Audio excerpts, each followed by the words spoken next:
Hola amigos, hoy continuamos con la saga de la prostitución. Nos trasladamos hacia Atenas. Las mujeres en la antigua Atenas. La Atenas clásica, cuna de la democracia y la filosofía, se caracterizaba por un sistema profundamente desigual en lo que respecta al género. Mientras los hombres gozaban de amplios derechos políticos, sociales y económicos, las mujeres estaban relegadas a un papel secundario en la vida pública. Esta disparidad explica en parte por qué la prostitución se convirtió en una de las pocas salidas legales para aquellas que no podían o no querían ajustarse al modelo matrimonial.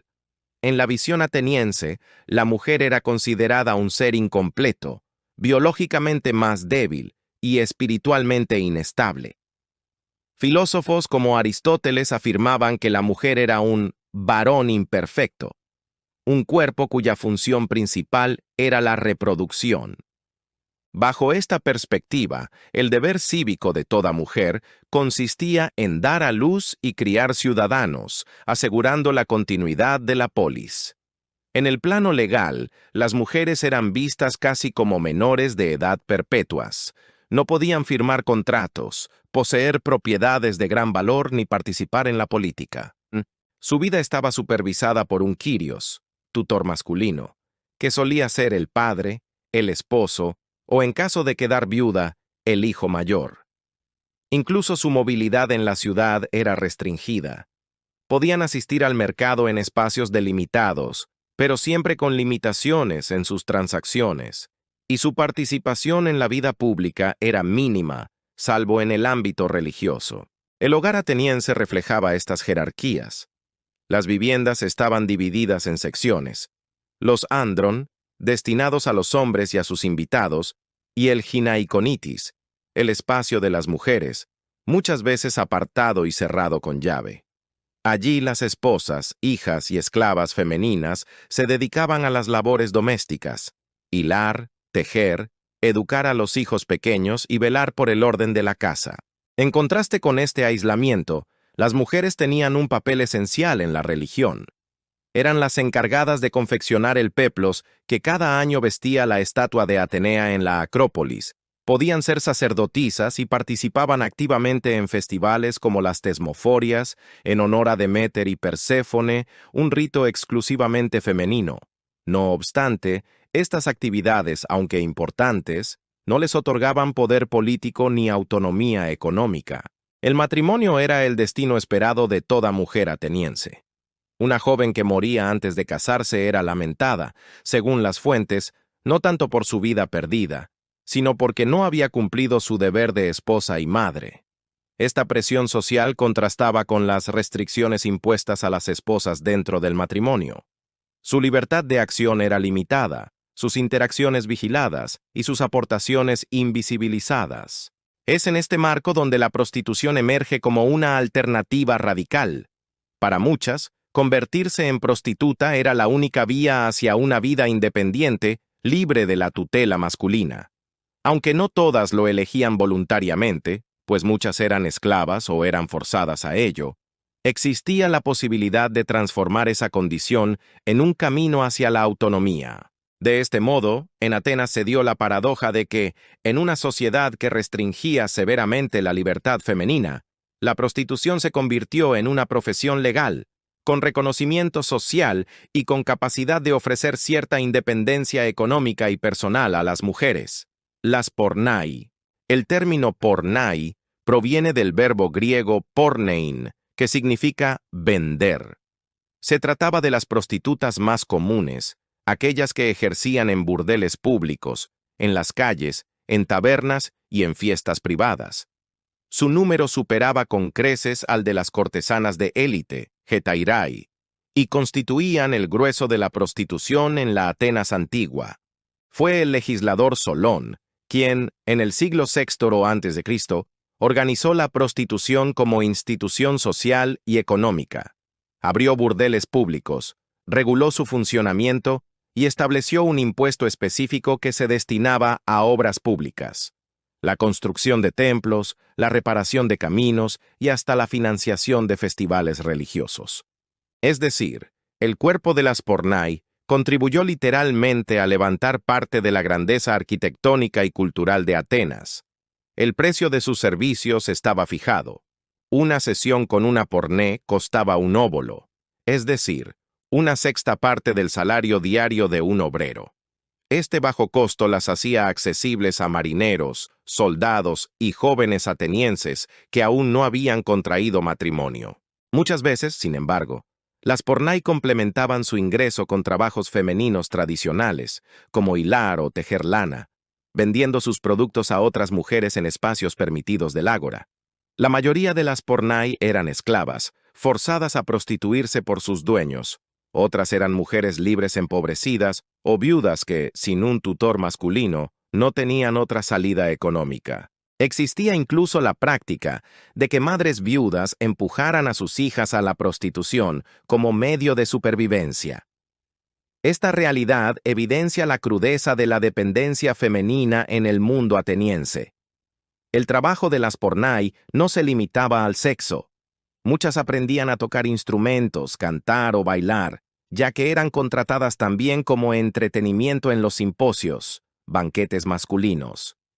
En ocasiones, un cliente podía pagar para pasar toda la noche con una prostituta, combinando compañía, música, conversación y sexo. La vida de una porné era dura y en la mayoría de los casos corta.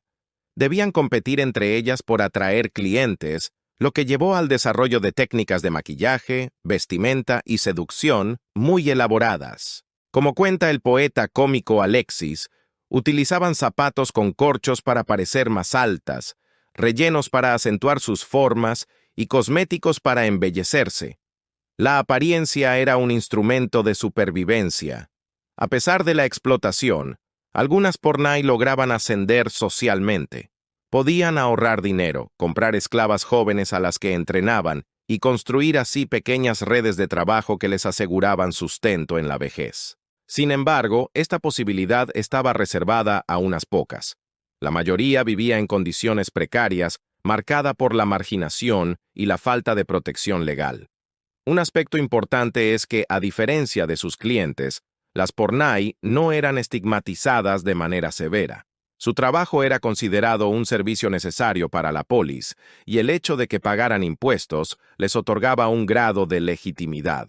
No obstante, sus hijos no eran reconocidos como ciudadanos, ya que el linaje se definía por la legitimidad matrimonial y por la ciudadanía del padre.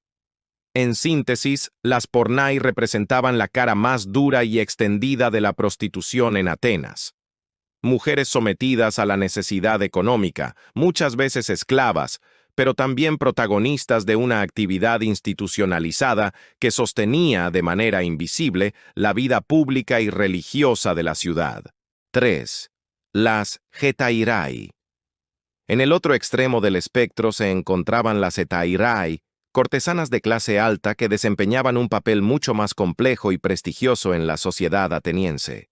A diferencia de las pornai, las hetairai no solo ofrecían sexo, eran compañeras, artistas, intelectuales y anfitrionas. Su nombre, que literalmente significa compañera femenina, refleja esta amplitud de funciones. Las hetairai solían ser mujeres educadas, muchas veces extranjeras, metecas, que habían llegado a Atenas buscando nuevas oportunidades. Su atractivo residía tanto en su belleza como en su ingenio, cultura y capacidad para la conversación. Participaban en los simposios no solo como entretenimiento erótico, sino también como interlocutoras en debates filosóficos, políticos y artísticos. Su presencia era codiciada porque aportaban lo que las esposas atenienses, recluidas en el hogar, no podían ofrecer: compañía intelectual y social. El ejemplo más famoso es el de Aspasia de Mileto, compañera de Pericles. Aspasia no solo fue una hetaira reconocida, sino que también influyó en la política ateniense, reuniendo en su casa a filósofos y políticos y siendo mencionada incluso por Platón en sus diálogos. Otro caso célebre fue el de Lais de Ícara, quien pasó de la esclavitud a convertirse en una de las cortesanas más deseadas y respetadas de su tiempo. Las hetairai podían acumular riqueza, manejar sus propios ingresos y elegir a sus clientes. Esto les confería un nivel de autonomía desconocido para la mayoría de las mujeres atenienses. Algunas incluso se convirtieron en patronas culturales, financiando obras artísticas o rodeándose de intelectuales. Su vida, sin embargo, no estaba exenta de tensiones.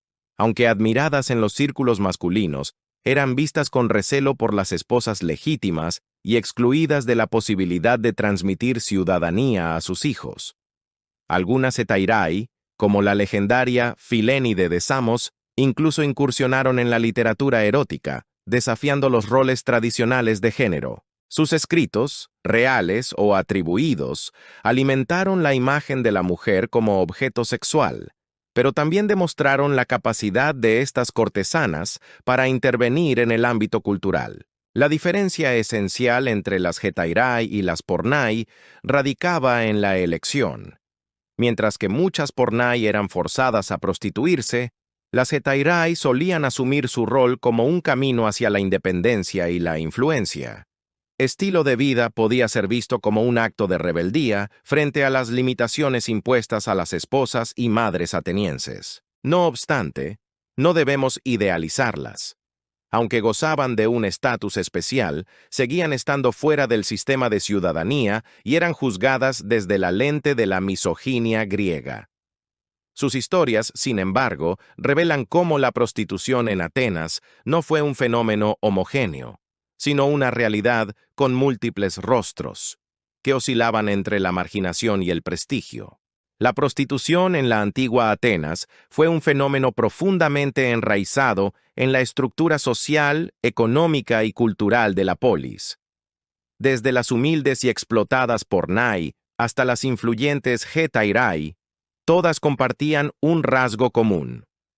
Su existencia reflejaba las contradicciones de una sociedad que relegaba a las mujeres al silencio y al hogar, pero que a la vez dependía de ellas para satisfacer necesidades sexuales, sociales y hasta religiosas. En un mundo donde la mayoría de las mujeres estaban sometidas a la autoridad masculina, la prostitución ofreció, paradójicamente, una vía hacia la independencia y la visibilidad. No era una solución justa ni equitativa, pero sí un espacio donde algunas mujeres pudieron escapar, aunque fuera parcialmente, de las cadenas del sistema patriarcal. Así, la prostitución en Atenas no puede reducirse a un simple acto de intercambio económico. Fue también un escenario de resistencia, adaptación y, en algunos casos, empoderamiento femenino dentro de una de las sociedades más influyentes de la historia. Gracias por escuchar y claro, si te gustó el tema suscríbete y si no te gustó también suscríbete.